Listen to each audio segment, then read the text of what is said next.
Hey guys, this is especially for some friends and a relative. You guys have said you love my bread. So today I'm going to show you how to bake bread in pots.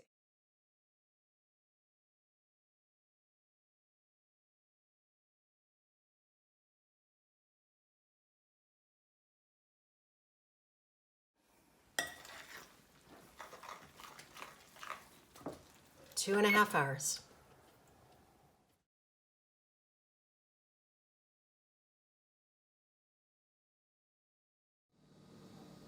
So these are the pots that I use to bake the bread in. It's Corningware, and you'll notice they look a little bit grody. This is what will happen to your Corningware pots after using them at very high heat, 450 degrees, time and time again. After a while, they're going to look like this, but I use these pots only to bake bread, so that's okay. Now you can use any pot that has a lid, like stainless steel. I've also used stainless steel, and that will work just fine. You could use cast iron, anything that has a lid and can withstand the 450 degree temperature.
So it's been half an hour. The pots have heated up, and the dough has risen. And now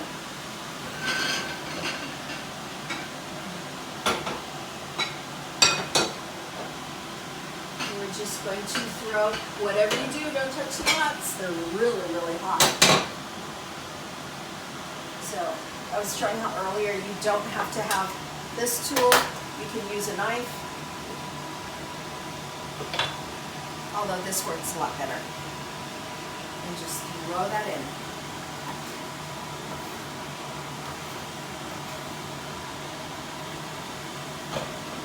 Your pots have heated up with the lids on for half an hour.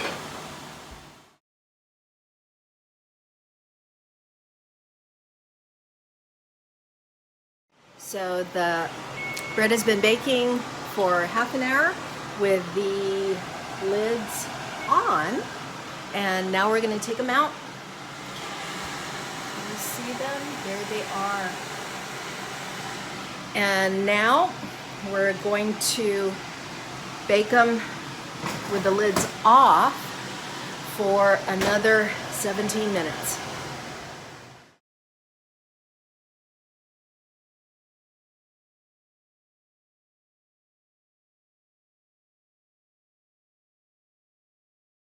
How does it compare to filiatra bread?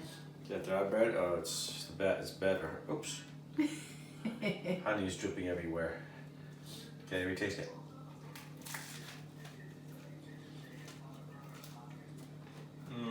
What do you think? So, I expected to share a word about bread in the Bible. Logical, right? Jesus, the bread of life, or the feeding of the 5,000, or the widow of Zarephath, who gave the prophet Elijah her last tiny loaf of bread. And I started to study the scriptures, but then it just wasn't feeling right. And I felt the Holy Spirit interrupt me and say this: Jesus didn't often give people what they expected, but he was always willing to give them what they needed. Now, I'm going to share with you one of the stories, because several stories actually came to mind about where that happened. And I'm going to share just one and then mention a couple others. And this is from John chapter 8, verses 2 to 11. Okay. At dawn, he appeared again in the temple courts where all the people gathered around him and sat down to teach them. The teachers of the law and the Pharisees brought in a woman caught in adultery. They made her stand before the group and said to Jesus, "Teacher, this woman was caught in the act of adultery. In the law, Moses commanded us to stone such a woman. Now, what do you say?" They were using this question as a trap in order to have a basis for accusing him. But Jesus bent down and started to write on the ground with his finger. When they kept on questioning him, he straightened up and said to them, "Let any of you who is without sin be the first to throw a stone at her." Again he stooped down and wrote on the ground. At this time those who heard began to go away one at a time, the older ones first, until only Jesus was left, with the woman still standing there. Jesus straightened up and asked her, "Woman, where are they? Has no one condemned you?" "No one, sir," she said. "Then neither do I condemn you," Jesus declared. "Go now and leave your life of sin." So we know about the Pharisees. They thought that they were holy. They followed the law. And in addition to that, oral tradition gave a tenth of even their spices. And these guys probably expected that when the long-awaited Messiah came, he would commend them for their holiness. But Jesus, the Messiah that they did not expect, gave them instead what they needed: the harshest criticism and the greatest rebuke. On one occasion, he essentially said that they looked clean on the outside, but they were unclean and dead on the inside. So here's a day where they brought this woman caught in adultery, whom they themselves probably tricked and set up. And they brought her and were using her to test Jesus. This woman probably expected condemnation and even a miserable end to her life, or at the very least, lasting humiliation and a forever damaged reputation. But instead, Jesus that day gave her forgiveness and a new life. Her past and her present did not define her.